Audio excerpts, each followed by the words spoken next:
Hello friends, how are you? I hope you all are doing great, and today I am going to cover most important topic of SFM. The topic is mutual fund.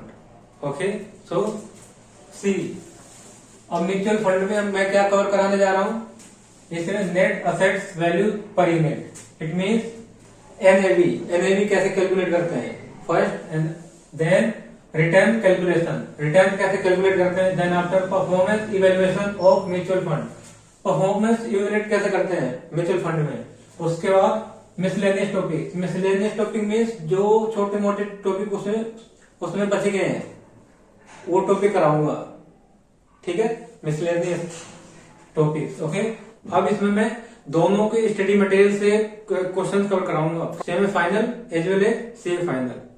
Okay, so let's start. First क्या mutual fund क्या होता है, isn't it? Mutual fund, what is mutual fund? अब देखो ध्यान से, ये क्या है? ये है मिस्टर एक्स, ओके, और ये है शेयर मार्केट। ध्यान से सुनना, शेयर मार्केट। अब इधर है ये म्यूचुअल फंड।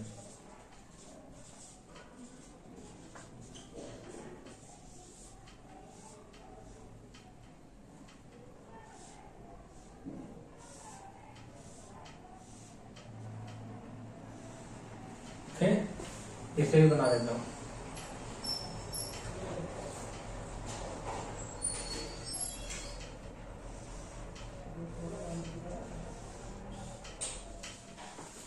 ये है शेयर मार्केट और ये है म्यूचुअल फंड।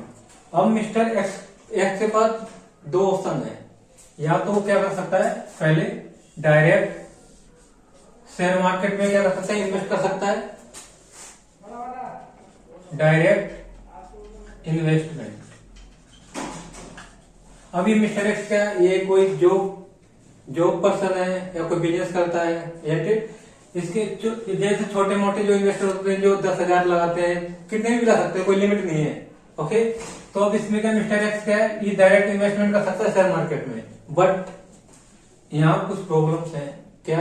अब मिस्टर एक्स को क्या होनी चाहिए, नॉलेज भी होनी चाहिए शेयर मार्केट की, इजंट इट? अब क्या होनी चाहिए इसे, एक तो एक्सपर्ट नॉलेज, इजंट इट? अब ये जो पर्सन है इसके पास इतने पैसे भी नहीं होंगे, कुछ सेविंग बची होगी 1,000, 5,000, 10,000, इजंट इट? तो अब इसके क्या, किसमें दिक्कत आएगी, डाइवर्सिफिकेशन करने में।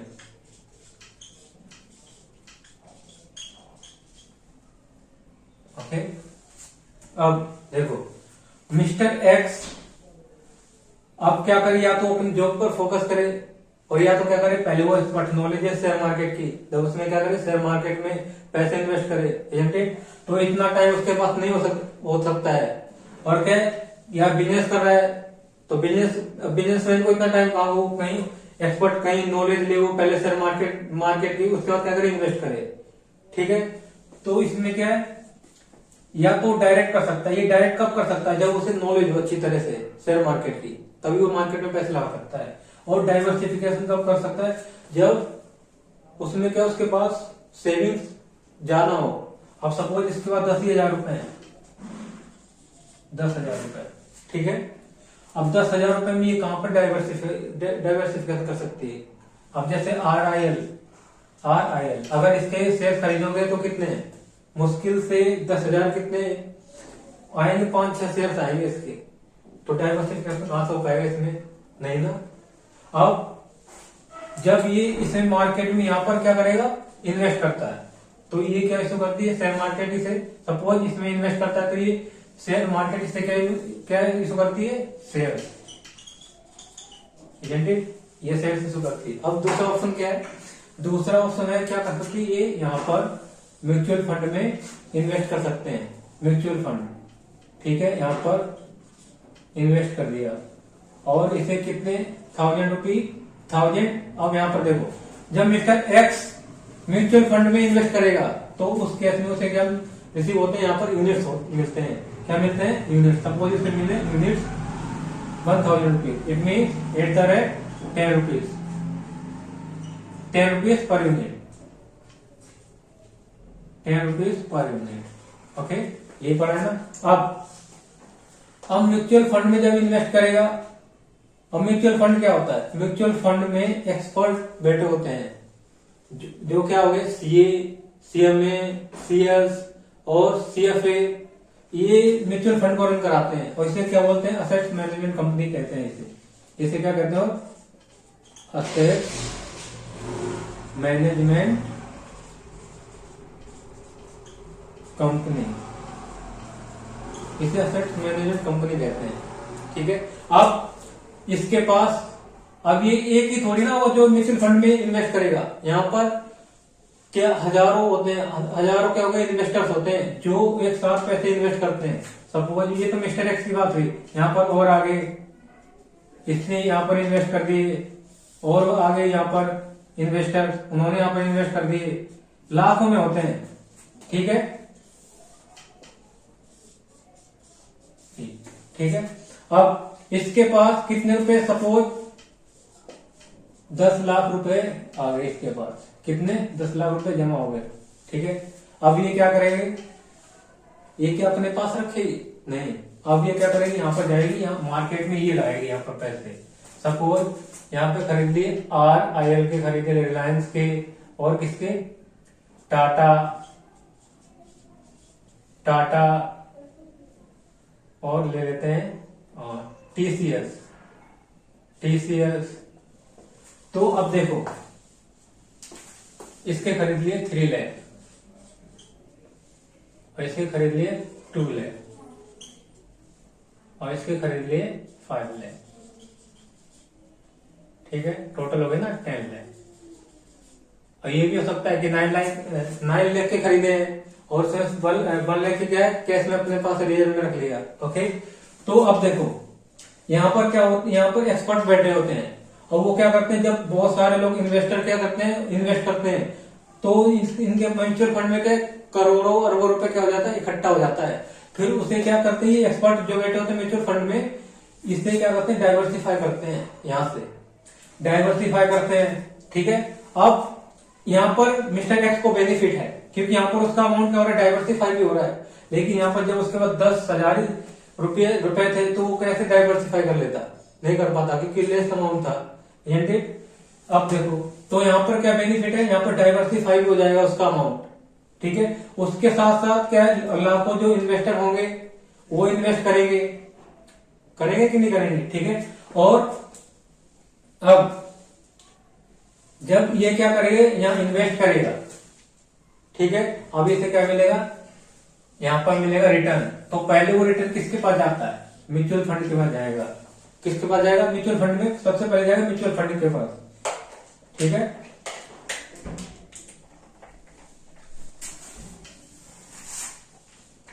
ये इन्वेस्टमेंट की है, इन्वेस्टमेंट। ओके, अब यहां पर जो रिटर्न आएगा जो भी, तो पहले किसके पास जाएगा? म्यूचुअल फंड के पास जाता है रिटर्न। और इन केस ऑफ शेयर मार्केट तो डायरेक्ट इसमें रिटर्न किसके पास जाएगा? इसमें डायरेक्ट रिटर्न जाता है किसके पास? रिटर्न जाएगा डायरेक्ट मिस्टर एक्स के पास जाएगा रिटर्न। अब इसके पास फिर यहां से होकर कहा जाएगा, इनके पास जाएगा सारे शेयर्स जो क्या है, यूनिट होल्डर्स। अब इसमें यूनिट इशू किए जाते हैं, तो जो इन्वेस्टर है उन्हें क्या बोलते हैं? उन्हें यूनिट होल्डर कहते हैं इसमें। ठीक है, और इसमें क्या बोलते हैं? शेयर होल्डर, क्योंकि इसमें शेयर इशू किए जाते हैं। ठीक है, तो ये क्या है, इसी क्या बोला, इसी को बोला है क्या? Mutual fund. अब म्यूचुअल फंड में क्या है, जब एक क्या इन्वेस्टर क्या करता है, यूनिट होल्डर इन्वेस्ट करेगा म्यूचुअल फंड के थ्रू, तो उसका अमाउंट क्या हो जाएगा? डाइवर्सिफाई हो जाता है। सो वन मोर थिंग, अब इसमें क्या है, ये किसके ऊपर डिपेंड है? मार्केट के ऊपर। मार्केट अप होती है या डाउन होती है। ठीक है, अप डाउन में लाइक सुना नहीं, जब टीवी में वो एड आता है, mutual fund subject to market risk. So mutual fund किसके ऊपर डिपेंड है? It is depend on market. अगर क्या है, अगर मार्केट क्या होती है, अप होती है, तो जो वैल्यू है ना असेट्स की वैल्यू वो क्या होगी, इंक्रीज हो जाएगी।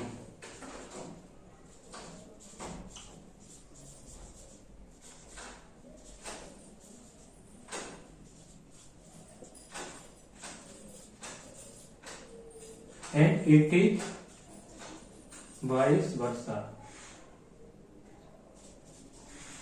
It mean opposite. अगर मार्केट डाउन होती है तो क्या होगा, तो उसकी जो इन्वेस्टमेंट जो उसकी है वो क्या हो जाएगी, कम हो जाएगी, उसकी असेट्स कम हो जाएगी जो इन्वेस्टमेंट की थी।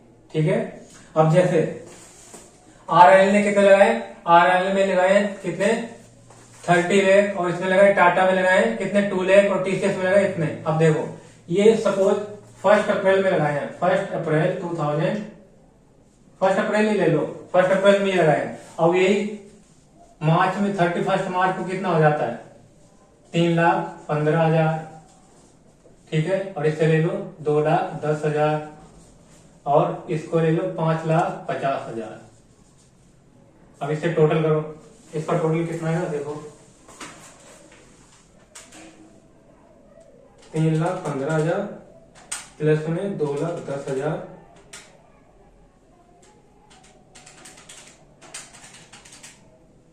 प्लस 5,50,000, ये आ गया 10,75,000। ये देखो, अगर अब इसमें देखो, अब ये कितने हो गए टोटल, इसकी इन्वेस्टमेंट कितनी हो गई। अब इसमें देखो रिटर्न कितने का मिल रहा है, इन दोनों के बीच का गैप कितना है, सब 75,000। तो ये क्या है, ये रिटर्न हो गया, इसका रिटर्न है ये है। ठीक है, अब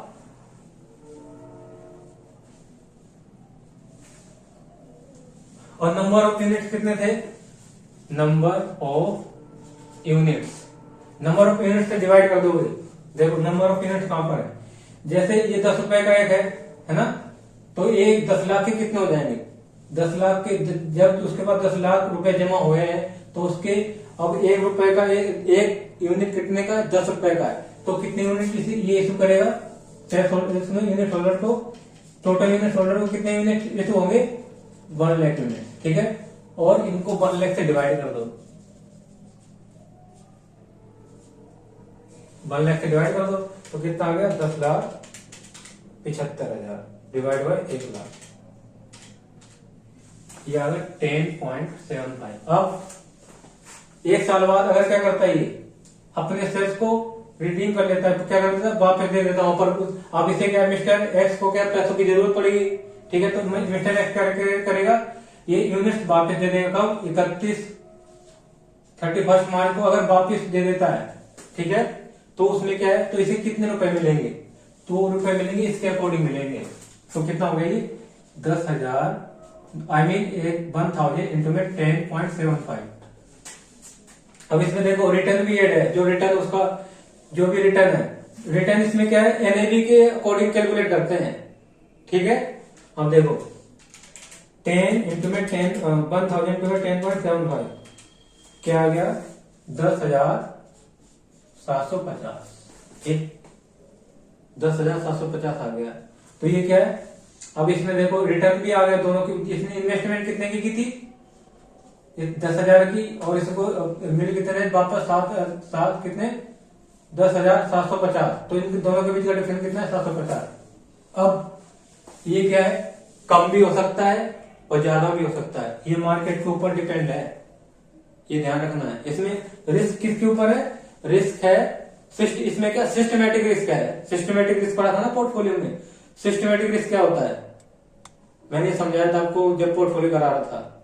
जो रिस्क किस पर डिपेंड हो, मार्केट पर।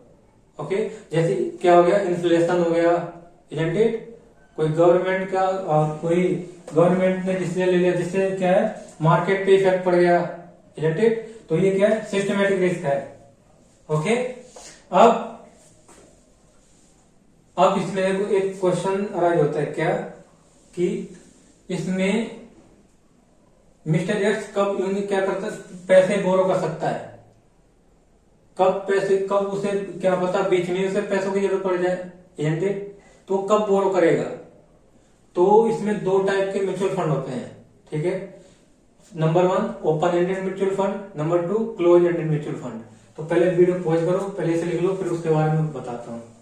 लिखो जल्दी।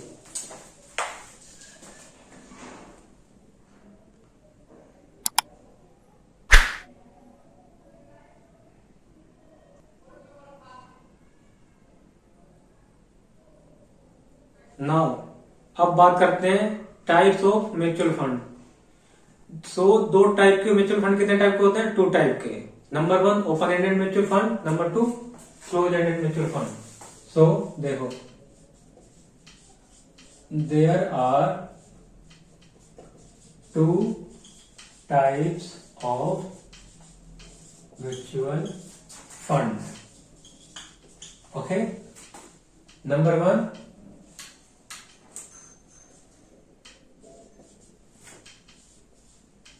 ओपन एंडेड म्यूचुअल फंड, दूसरा close ended mutual fund. Okay, अब लास्ट वाले एग्जांपल को कंटिन्यू करते हैं। क्या था उसमें? मिस्टर एक्स, ठीक है। अब मिस्टर यहां पर क्या था? Mutual fund. म्यूचुअल फंड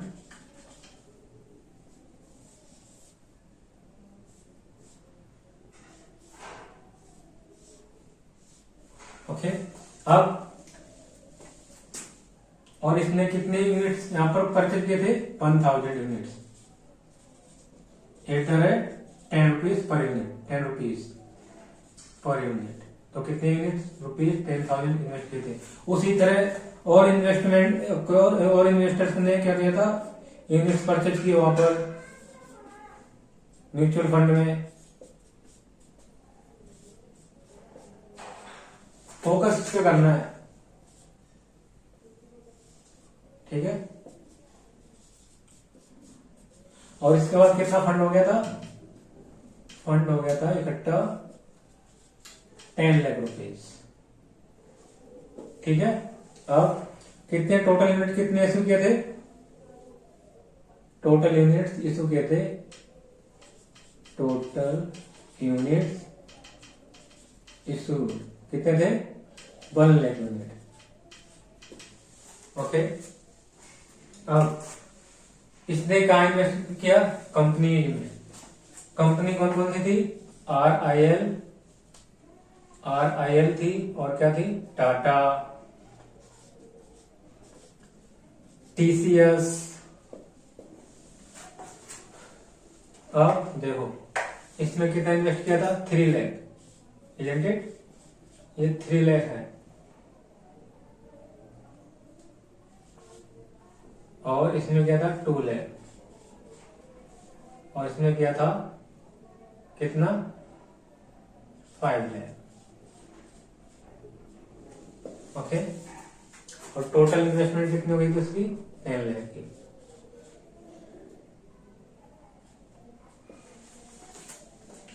अब ओपन एंडेड फंड के में ध्यान से सुनना है जो मैं बोलने वाला हूं। अब देखो, मिस्टर एक्स, इसे पैसों की जरूरत कभी पड़ सकती है, isn't it? तो ये क्या है? अब ओपन एंडेड फंड में क्या होता है? ओपन एंडेड फंड में जो भी अमाउंट क्या करे, क्या है, जो इन्वेस्ट किया है उसे पे बैक कौन करेगा? म्यूचुअल फंड ही करेगा इसमें।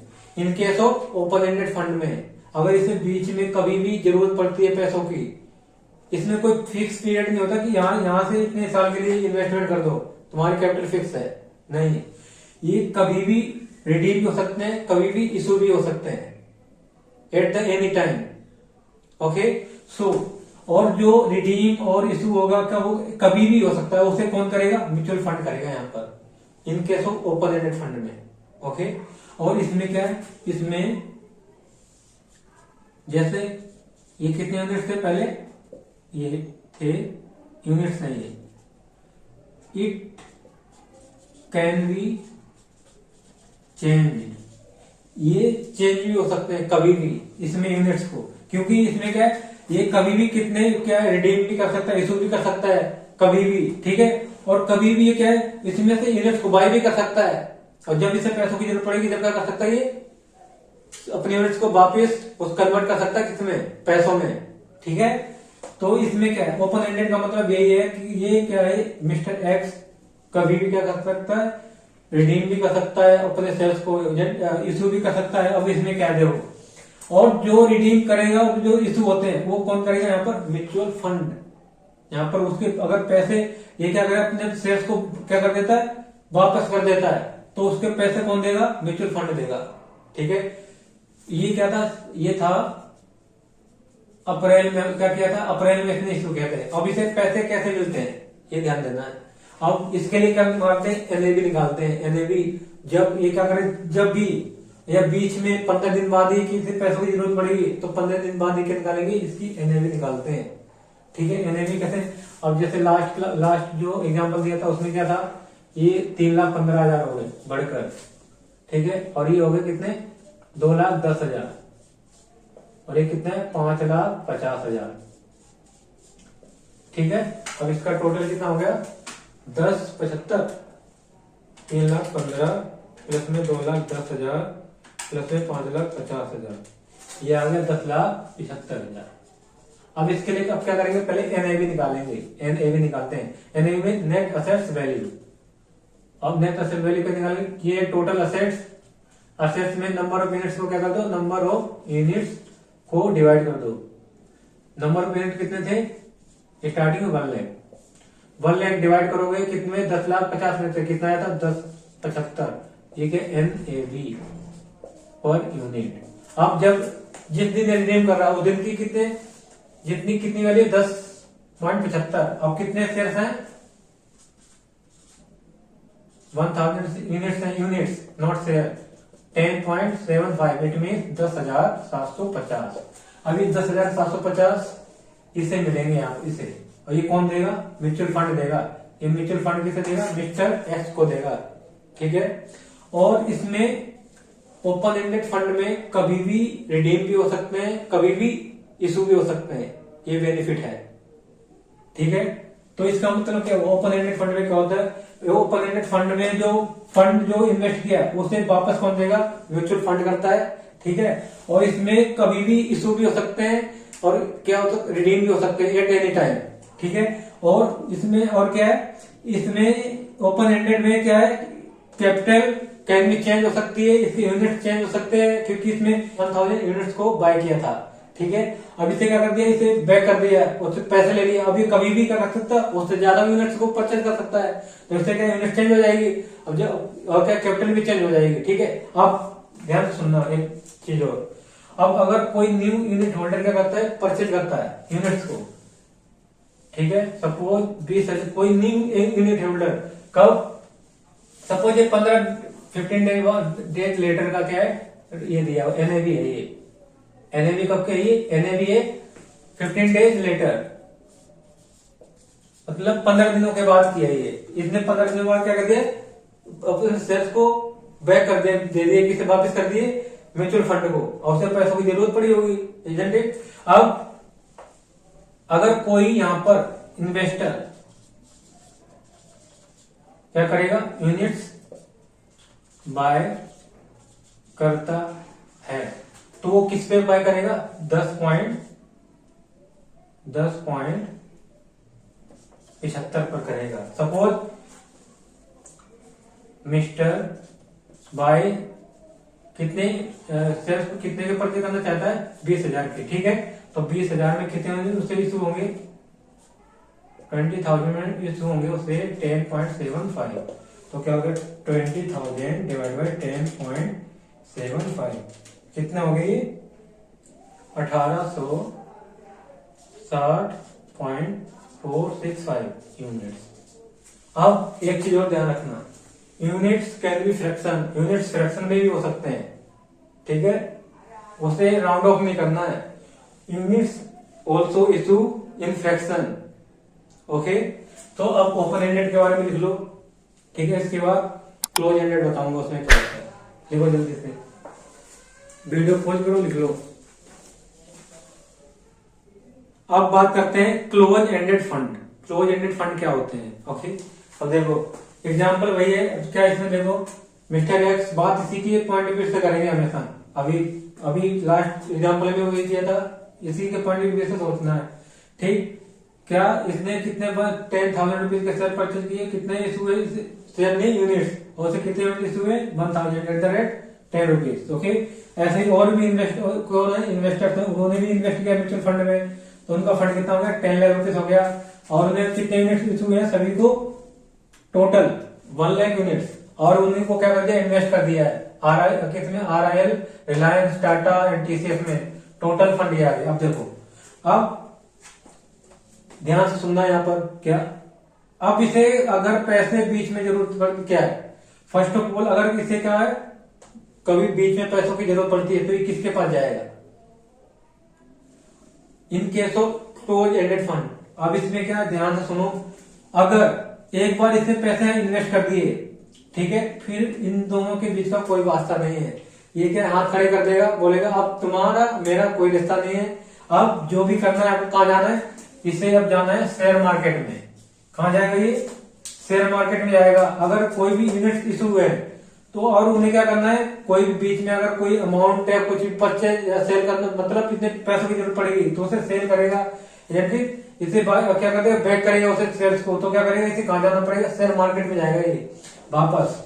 तो यहाँ पर क्या है, यहाँ पर इसे थोड़ी प्रॉब्लम फेस करनी पड़ेगी क्लोज एंडेड में, क्योंकि इसने यहाँ पे इन्वेस्ट यहाँ किया है, अब ये कहाँ पर जाएगा, उसे ट्रेड कहाँ करेगा जाके शेयर मार्केट में, ठीक। तो पहला क्या इसमें क्या क्लोज एंडेड में मिस्टर एक्स को क्या इन्वेस्ट तो कर देगा म्यूचुअल फंड में, बट इन्वेस्ट करने के बाद की भूल जाना उसे कि आप इन दोनों के बीच का कोई रिश्ता नहीं है। उसके बाद इन्वेस्ट करने के बाद आफ्टर इन्वेस्ट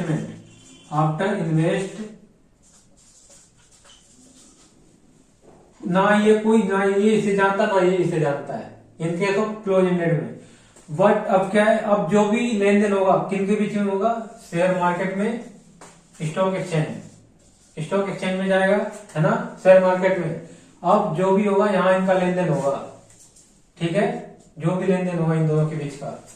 तो फर्स्ट क्या इसमें मार्केट में क्या ये अगर एग्जिट करता है तो कहां जाना पड़ेगा, इसने एंट्री करेगा तो कहां पर आएगा, म्यूचुअल फंड से करेगा। एंट्री का मतलब इन्वेस्ट करेगा जब। अब एग्जिट करना है मतलब अपने शेयर्स को वापस करना है उसे, या सेल करना है, कुछ भी करना है, तो कहां जाएगा, इसे शेयर मार्केट में सेल करेगा ये, ठीक है।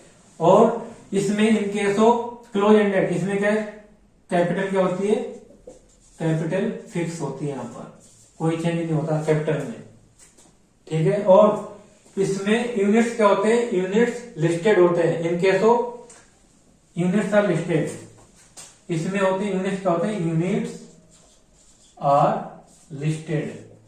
बट ओपन एंडेड फंड में यूनिट्स लिस्टेड नहीं होते हैं, ये ध्यान रखना है। ये देखो डिफरेंस आ गया ना, जब इसमें क्या है क्वेश्चन में कभी कभी डिफरेंस दोनों के बीच का पूछ लेते हैं 5 नंबर में, what is difference between open ended fund and close ended fund.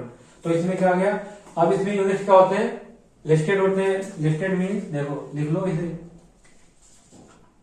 Units are listed in case of close ended fund. Units are not as listed in case of open ended fund। अब इसमें NAV किस पे depend है, इसमें NAV depend है, NAV depend on demand and supply. इसमें NAV किस पे डिपेंड होती है, डिमांड और सप्लाई में। इसमें रिस्क ज्यादा होता है क्लोज एंडेड में, क्योंकि इसमें क्या डिमांड, जितनी डिमांड होगी तो क्या है, तो यूनिट्स की क्या प्राइस होगी, प्राइस क्या होगी बढ़ेगी, और क्या डिमांड क्या होगी कम होगी, तो क्या होगा यूनिट्स की प्राइस क्या हो जाएगी कम होंगे, ठीक है। तो इसमें क्या डिमांड क्या एनएवी किसके ऊपर डिपेंड होती है, डिमांड एंड सप्लाई के ऊपर, ठीक है। और इसमें यूनिट्स क्या होते हैं, यूनिट्स फिक्स होते हैं। और इसमें क्या एक बार मिस्टर एक्स म्यूचुअल फंड में इन्वेस्ट कर देगा, फिर इन दोनों के बीच का कोई वास्ता नहीं रहेगा, फिर ये जो भी सेल परचेज करेगा वो कहां पर करेगा, शेयर मार्केट में, ठीक है। तो यहाँ पर जो यूनिट्स यहाँ लगा दिए वो यहाँ पर लिस्टेड, इसके नाम से कितने, मिस्टर एक्स के नाम से 10,000, तो यहाँ पर कैपिटल क्या रहेगी, फिक्स रहेगी हमेशा, यूनिट्स भी फिक्स रहेंगे, ठीक है। और इसमें ये क्या है, यूनिट्स लिस्टेड होते हैं क्लोज एंडेड में और अनलिस्टेड किस में होते हैं, ओपन एंडेड में। वन मोर थिंग, और इसमें क्या होता है, इसमें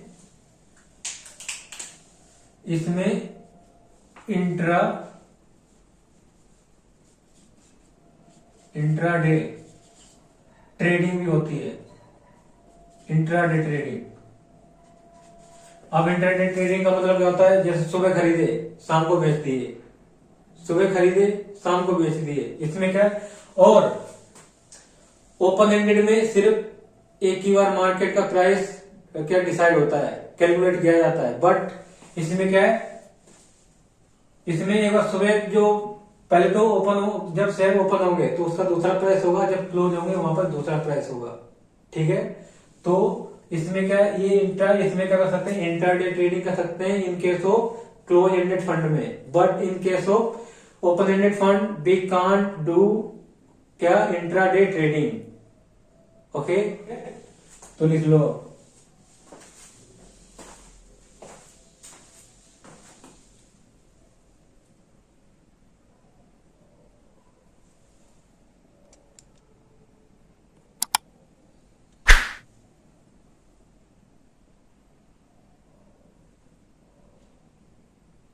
नाउ अब डिफरेंस बिटवीन देखते हैं दोनों के बीच में, open ended fund and close ended fund. कभी कभार क्या होता है, इनमें से 5 नंबर का क्वेश्चन पूछ लेते हैं, what is difference between open ended fund and close ended fund. So देखो क्या है, mutual fund can be classified into open ended fund and close ended fund. और देखो ओपन एंडेड फंड और क्लोज एंडेड फंड, अब इन दोनों के बीच का डिफरेंस क्या है, पहला unit capital is not fixed, इसमें यूनिट ऑफ क्या है, यूनिट कैपिटल क्या है, फिक्स नहीं है। But unit capital is fix, इसमें यूनिट कैपिटल क्या है, फिक्स है, क्योंकि इसमें क्या है कभी भी रिडीम कर सकते हैं और कभी भी क्या कर सकते हैं, शेयर को क्या है, यूनिट को सेल बाय कर सकते हैं। बट इसमें क्या है, एक बार जो बाय कर लिए फिर सीधा आप कहां पे जाना है, शेयर मार्केट में जाना है, स्टॉक एक्सचेंज में जाना है यहां से, ठीक है। अब इसमें क्या है, it is not listed on any stock exchange.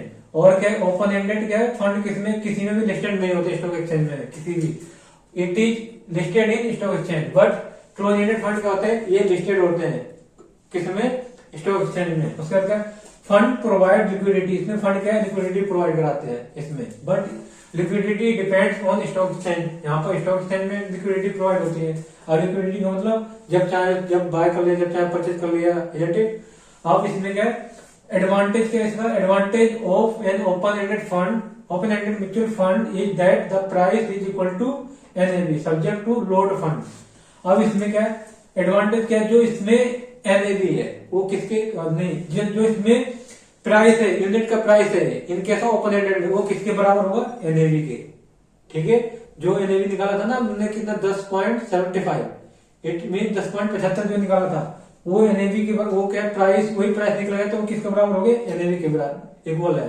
But इसमें क्या ड्रॉबैक है, इसमें डिसएडवांटेज है, क्योंकि इसमें क्या है, ये किसके ऊपर डिपेंड है, डिमांड एंड सप्लाई के ऊपर। देखो क्या drawback of close ended mutual fund is that price of unit depends on demand and supply, तो it means price is not equal to NAV. तो इसमें प्राइस किसके ऊपर डिपेंड है, डिमांड एंड सप्लाई के ऊपर। और इसमें क्या है, प्राइस किसके इक्वल नहीं है, एनएवी की इक्वल नहीं होती है, ओके। अब लास्ट वन देखो क्या इसमें, अब इसमें डिसएडवांटेज क्या है, drawback of open ended mutual fund is that NAV is calculated once in a day. अब इसमें क्या है, डिसएडवांटेज क्या है, ओपन एंडेड फंड इसमें सिर्फ एनएवी कितनी बार कैलकुलेट की जाती है, एक बार एक दिन में, ठीक है। Hence the unit of open ended mutual fund not treated as share. तो इसमें क्या है, तो जो यूनिट्स हैं उसे म्यूचुअल फंड के जो यूनिट्स हैं उसे क्या ट्रीट नहीं किया जाता है, शेयर्स ट्रीट नहीं किया जाता है। ठीक है, इसमें एनएवी एक ही बार कैलकुलेट की जाती है। ओके, तो ये इसका क्या डिसएडवांटेज है। But since units are listed on stock exchange, so क्या exchange hence units are treated as shares. अब इसमें यूनिट्स क्या होते हैं, क्लोज एंडेड में लिस्टेड होते हैं। जब लिस्टेड होते हैं तो उसमें क्या है, तो उसे क्या ट्रीट किया जाता है, शेयर। तो वो शेयर कितना है, अप एंड डाउन होता रहता है पूरे दिन। ठीक है, और इसमें एक और ऐड कर सकते हैं, क्या इसमें intraday trading we can't do intraday trading in case of open ended fund, but in case of close ended fund we can do intraday trading also. Okay, तो ये क्या थी, इसके डिफरेंस थे दोनों के बीच के, open ended fund and close ended fund. Video pause करो, लिखो इसे भी।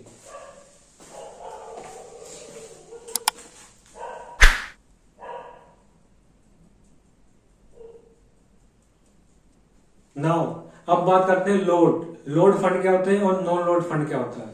नॉन लोड, देखो इसमें क्या है, load fund and non load fund. अब देखो लोड फंड इसमें ये क्या है, एंट्री लोड आएगा यहां पर, एंट्री लोड। अब देखो एंट्री लोड, ओके, ये आएगा लोड फंड,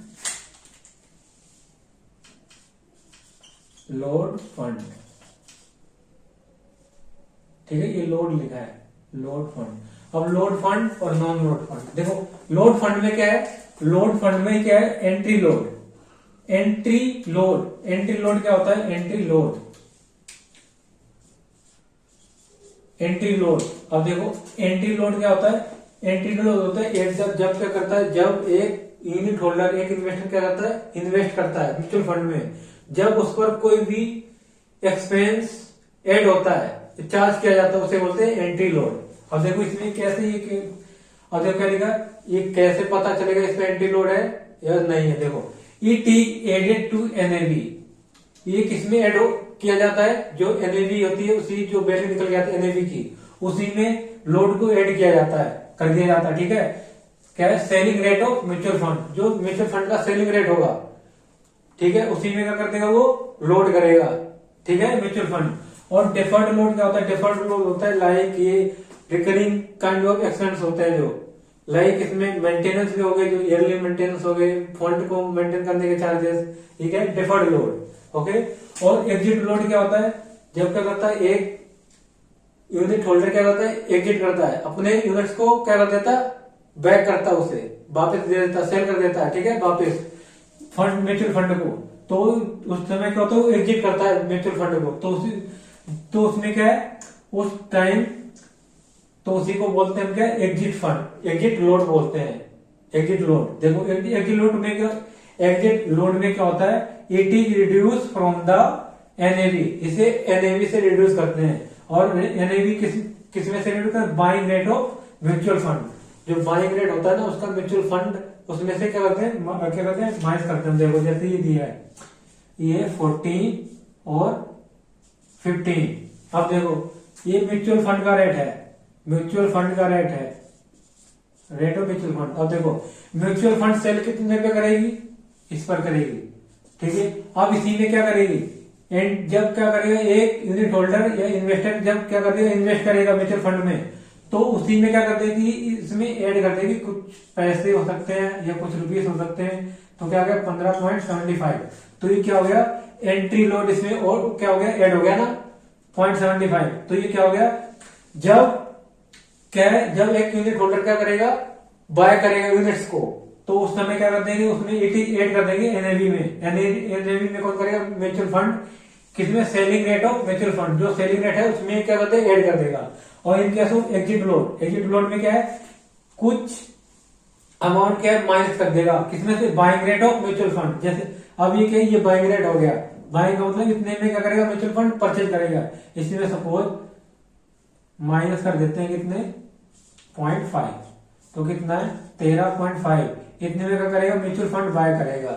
ठीक है, यूनिट का प्राइस इतना है, लेकिन उसने लोड क्या कर दिया, माइनस कर दिया है। ठीक है, तो ये क्या हो गया, 13.5। इतने में क्या करेगा, इसे वापिस करेगा शेयर्स को, जो भी यूनिट होल्डर है जो उसे क्या करेगा, सेल करेगा यूनिट्स को, ठीक है। तो ये हो गया एंट्री लोड और एग्जिट लोड और deferred load.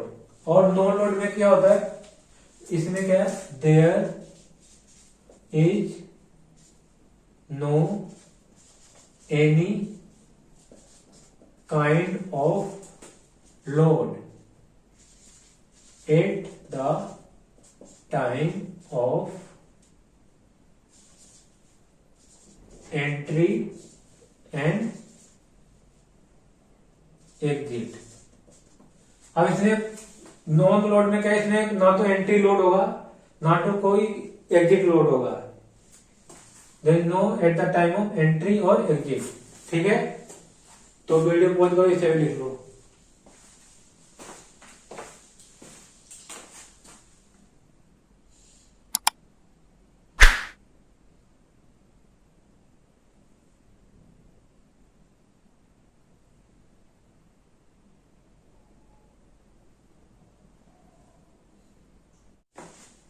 So, I think it is enough for today. In next class, I will cover how to calculate NAV, net assets value, from both study material, CA final as well as semi final. Okay. So, if you like this video, do like, share and subscribe. Till then, bye bye and take care.